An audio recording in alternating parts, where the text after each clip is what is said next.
યાત્રાધામ વીરપુરના મેવાસા રોડની ઘટના। મેવાસા રોડ પર જીવંત એટલે ચાલુ 11 કેવી વીજ વાયર નીચે પડ્યો। ખેતરમાં શાકભાજી ઉતારવાનું કામ કરતા ખેડૂત ઉપર જીવંત વીજ વાયર પડ્યો। જીવંત વીજ વાયર ખેડૂત માથે પડતા ખેડૂત ગંભીર રીતે દાઝ્યા।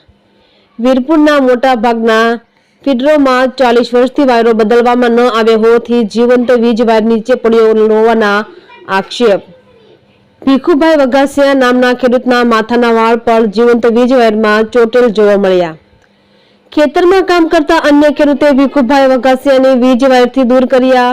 ઈજાગ્રસ્તને ખેડૂતને ખાનગી હોસ્પિટલમાં આઈસીયુમાં સારવાર અર્થે ખસેડાયા। પીજીવીસીએલ ટીમ ઘટના સ્થળે પહોંચી કાર્યવાહી હાથ ધરી। રિપોર્ટર ભાગ્યેશ ડોબરિયા, વીરપુર। રમેશભાઈ સોરઠિયા। હું અહીંયા ભીખુભાઈની વાડીએ શેરડી કાપવા આવ્યો હતો અને તાર તૂટ્યો, અવાજ આવ્યો ભફનેરાનો, અને પછી જોયું તો ભીખુભાઈ ત્યાં નીચે પડેલા હતા। તો તાત્કાલિક મેં 2 જણાને અવાજ કરીને બોલાવ્યા અને એને તાત્કાલિક દવાખાનાની સારવાર નીચે લઈ જવાની કોશિશ કરી, વાહન બોલાવ્યું અને જોયું તો તાર નીચે આમ અડી ગયેલો, થોડોક છેટો હતો અને જર્જરિત થઈ ગયેલા તાર હતા ને બધું ચેક આમ જોયું તો જૂના તાર ને એવું બધું હતું। તો એ ખરેખર રિપેરિંગ કરવું જોઈએ પીજીવીસીએલને। અશોકભાઈ, શું બનાવ હતો આજે?